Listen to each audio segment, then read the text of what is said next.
could use that later. What I was... Yep, we know. All right. First, I wanted to look up the definition of faith. I mean, I know faith is the... What? Believing in something you can't see. Yes. Confidence and belief in what you don't see. Well, look at you guys. I don't know these We've answers. been learning about it in church. Have you? Yeah. No, I just knew that.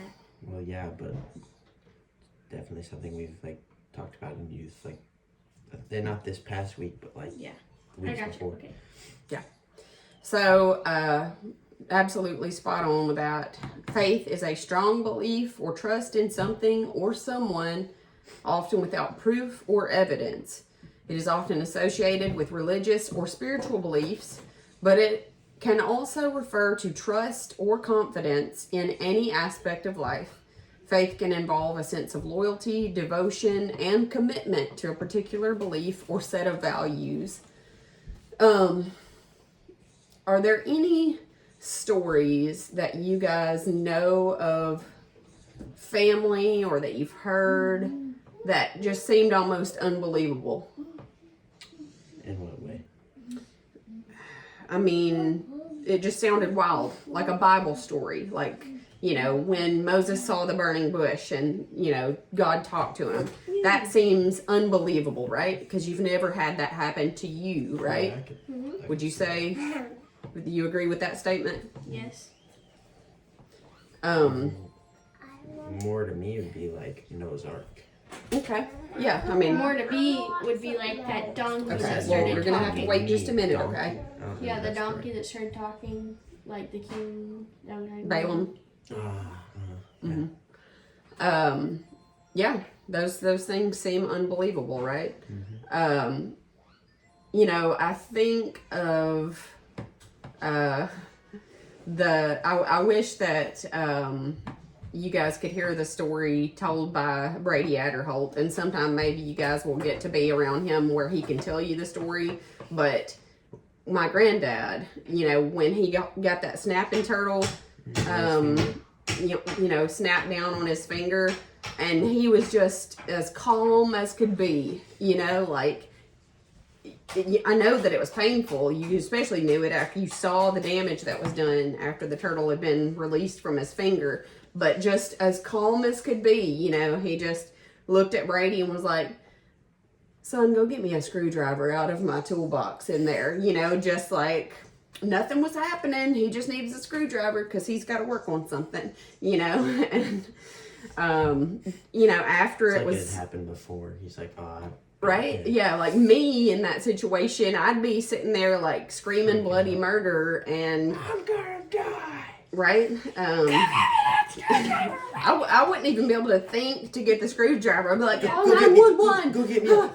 like, or maybe I would think, oh, get me an axe and I'll chop the turtle's head off or something. I don't know. Like, there's no telling. But he was in his right mind to be able to do it in that moment. You know, he had the presence of mind in that dire moment to be able to work through that issue. But, you know, that I think is almost one of those unbelievable stories. It's like, how do you have peace in a moment like that? How do you have like that steadiness and that calm in that little mini storm, if you will? That makes me think. Wasn't he trying to eat that turtle? Yes, he was gonna. He did eat it. Yeah. Why didn't he just get like something to cut its head off? I don't He was know. already gonna eat it anyways. What was he I don't doing? know. Probably trying to Why kill was it. Brady there? He was Grandpa's neighbor, so he just sometimes was always over there. Ah, But anyways, the Bible stories that I've been reading, because I started reading in Genesis this past week. I'm trying to do like a chronological Bible study or whatever, and I think, you know, like the stories have never seemed as real to me as they have been now reading them again, you know, because I'm thinking about these like shepherds that are out especially right now, like I'm in the story about Joseph. Okay, and so you have these nomadic people, okay, that are living outside of Egypt. Egypt would be like the equivalent of like New York City, you know. So imagine you have New York City, and then outside of New York, you know, they're in some of the state land of New York, the state outside.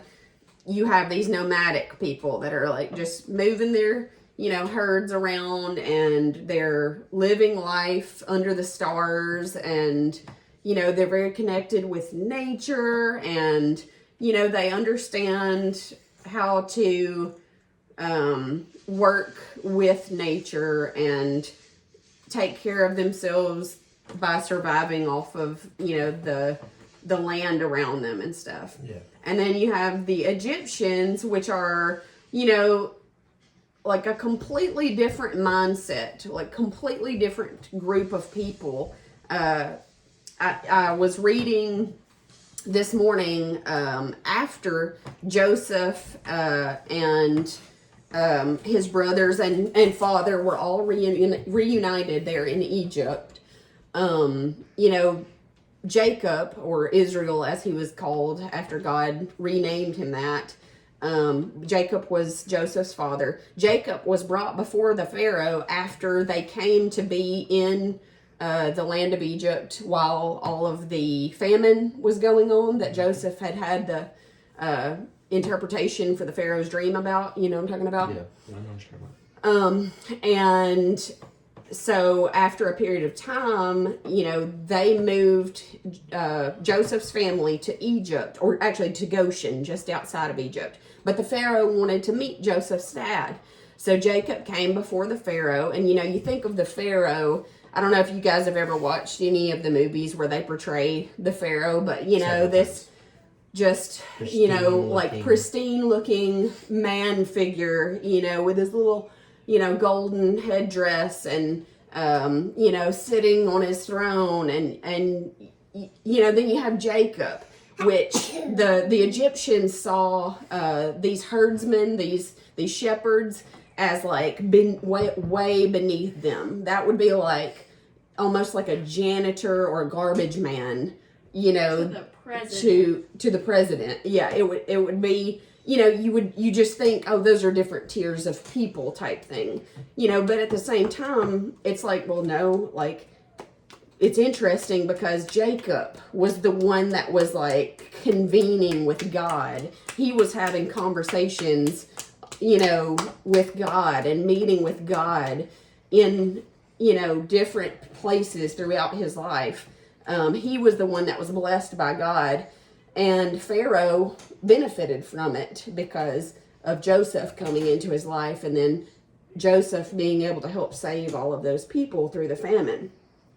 And the Pharaoh asked Jacob, how old are you?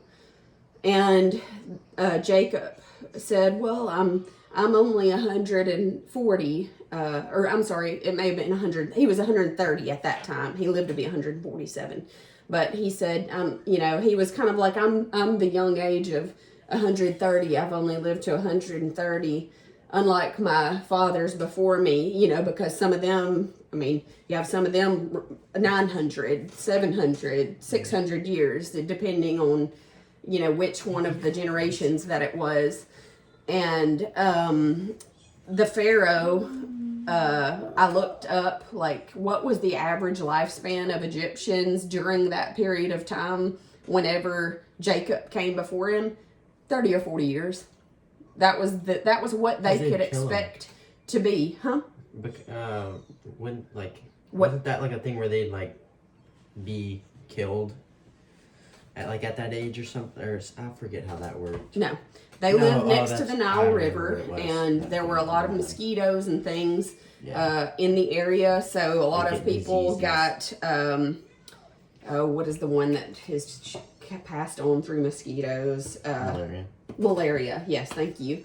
And then also parasites. There were a lot of parasites in the river, and that's where they got their drink, which is interesting because you think of Jacob, he dug a well he was told where to dig a well by God, and that's where his family, received their water from, and they didn't get parasites and all of them die. So, I think to see the way that Jacob lived his life by faith and how that he prospered in that, it had never really hit me until I read that story.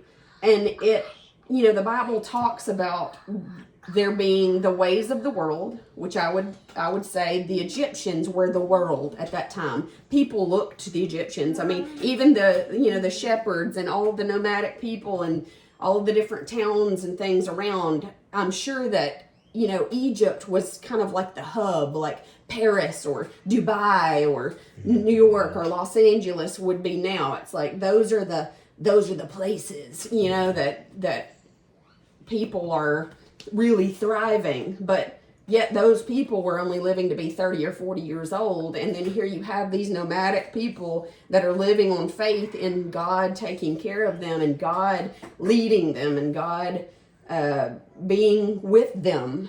And they're living to be 147 years old. I'd say that I want to be like Jacob, like I want to be living that faithful lifestyle so that, I'm blessed by God, not because I deserve a blessing, but because I want to walk with him. Yeah. I want to be faithful to him because he is the source of life and he knows me better than I know myself. He knows this creation that I live in better than anyone else. And if I can't be in a relationship with the author of all of these things and myself, I don't know. I mean, why would I want to write that story? No, thank you. I don't want to be in a story where it's like a story within a story. You know what I mean? I don't want to do that. I want to be in his story. Yeah. So, I don't know. Those things are just some little bits of information that, have been really popping out to me as I have begun to start this journey of reading the Bible and trying to really see it not as like those little cartoon comic strip stories that I heard and saw and read when I was a kid, but to think of these people as real individuals, just like you and just like you and just like Dylan. Yeah. And the thing is it's so crazy to hear just how flawed some of these people are. I mean, it started out with Cain and killing his brother because he was jealous over his brother living more faithfully than he did is all it really was boiling down to. Is Abel wanted to gift God with the greatest of his income, so to speak, with his the fats off of his meat and some of the best cuts of his animal that he slaughtered as an offering. And I think, then you look at Abraham's wife, Sarah. Would you please stop wiggling this? Abraham's wife, Sarah. Okay, just a moment and I'll get you some avocado. Did you finish eating all your pancake? Okay. Got Abraham to give. So Abraham, was promised by God himself that you are going to be the father of many nations. And then Sarah, all these years, I'm sure Abraham shared this information with you or with his wife, with Sarah. And, all these years, she's not having a kid. She's not having a kid. She's not having a kid. And rather than be faithful to God, she decides to get Hagar, her servant, to sleep with Abraham so that she could have a kid. And then when Sarah finally does have a kid of her own, obviously that creates quarrels between Hagar and Sarah, because then Sarah's child is treated more favorably by Abraham. And, so then you got this whole dynamic of two women pitted against each other because of, well, my kid was here first. And, well, no, but my kid's the blessed one. And it's just, you see these human dynamics that begin to emerge that are a pattern of this world. God created both of those children the same way he created both those women. Of course, Sarah wasn't faithful to God in believing him whenever he told her, hey, you're going to have a kid and Abraham's going to father many nations. She didn't believe that. So she took it in her own hands to take care of business. She thought, I'll do this. I don't know where God is, but I got this. And so because of that, she created an alternate way. There was the way of God, and then she created her own story. Yep. And it's that story that now is why that we deal with issues in Israel, because there's a separate line that also was like an Abrahamic line that is now still in disputes with the children of Isaac. You've got Isaac and then you've got Ishmael. And there's two different lines there. And so you've got to learn how to live with God, how to have conversation with him, how to continually have a narrative with him in your mind, and then you've got to believe whatever he tells you. You've got to learn his voice the same way Moses learned his voice in the desert, in the burning bush. You can have that experience in your own life. You can have that in your heart. You can know his voice. It takes getting out some of the other voices that maybe have come into mind. I'm sure the same way that Sarah had a voice in her mind telling her, you're never going to have a kid. You're never going to be a mother of nations, and she believed that voice over God's. You got to get rid of those. You got to get rid of those voices, and you've got to trust that God has your best in mind, and nobody is going to give you the joy and the fulfillment and the authenticity that God can bring out in you, because when you step off of his path, you create Hagars and Ishmaels, and that creates more turmoil down the line. It's just like the Bible says, that the sins of the father will be, I forget how it says it, hang on.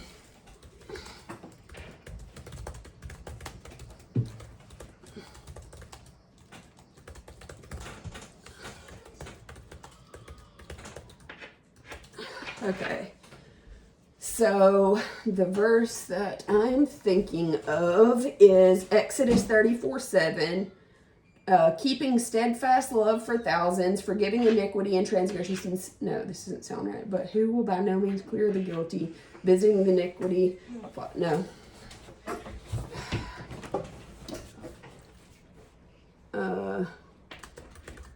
Hang on.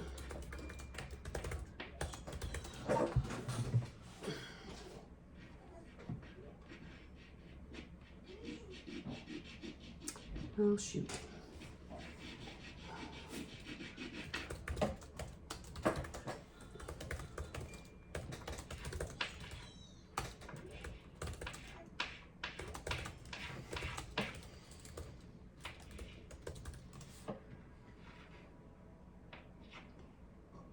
Okay, well, this is the closest I can find. Let me look and see. Exodus 34:7.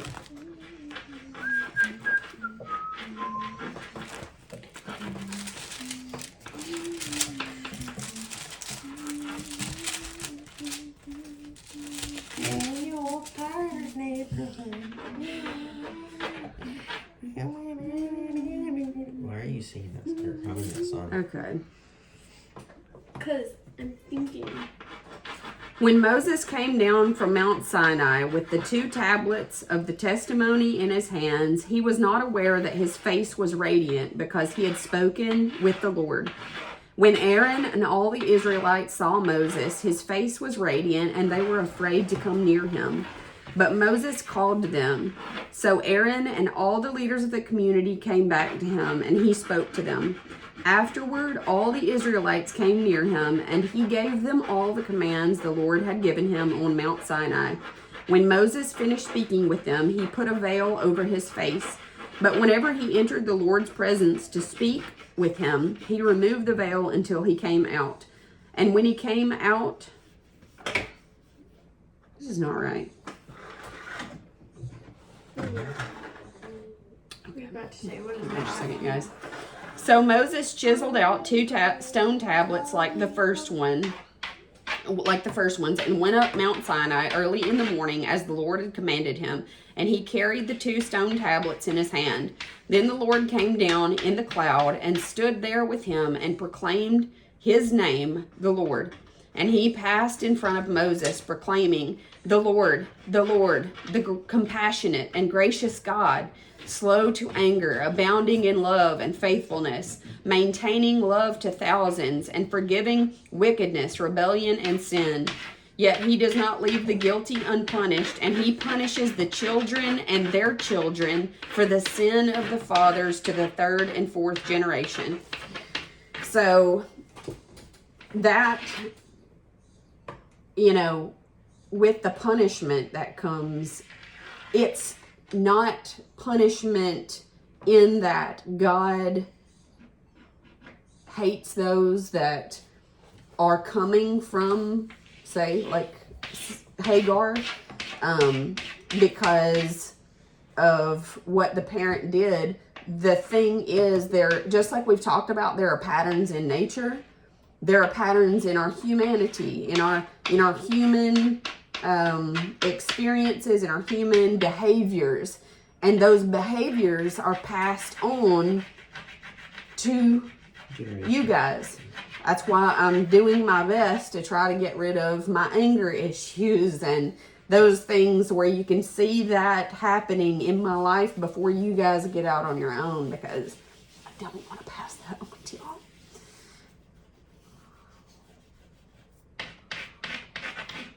But there's hope. The Bible tells us that we can be transformed by the renewing of our mind. And he will keep thee in perfect peace, him whose mind is stayed on thee. So, if you choose in your heart to be faithful to God and keep your mind on him, you recognize that in this moment, in this room, when you go to dance, when you are streaming live, that Jesus himself is in you, because your body is a temple of the living God. You are his representative in this world, the same way those nomadic people were a representative before those elite pharaohs and those Ramses and all those people. Like that should help you to feel empowered, to know that, to have that knowledge. You're a child of God. So be faithful to that. Listen to what he wants for you. You have a purpose. If you're breathing, he wants you here. He wants you doing something. He wants you reaching people. He wants you to discover what you're good at, but also know your weaknesses so that you don't end up like Joseph's brothers who stuck him into a cistern, and then they realized, oh, there's some Egyptians passing by. We'll sell him to those people. You know, that jealousy can overcome you and you can make bad decisions, or you can be a Joseph and you can have a bad situation happen to you, and you can not focus on that bad situation, but rather you can focus on what can I do here where I'm at. Because Joseph was faithful through all of what he went through. You read about when he was in the jail, he began serving as one of the jail people, like the guards. He was a servant of the guards. And he became favorable to them, and he was treated special. And then some of the Pharaoh, some of his cupbearer and his chief something or another got sent to jail, and they had a dream, and Joseph told them the meaning of their dream, and then their dream came true. And then later on down the road, the cupbearer remembered what Joseph told him and that it had come true, and that's why he shared it with the Pharaoh when the Pharaoh had his dream, and Joseph ended up there with the Pharaoh. Every little thing you do can either start a path of bad, kind of like what Sarah did, that has created so much unrest in the people over there in the Middle East because she had no faith, or you can do what Joseph did, and you can be faithful with the very little that you have, with your little mustard seed. You can move that mountain the same way Joseph moved and kept alive all of those people for 7 years while they were in famine. And that's all I got for today.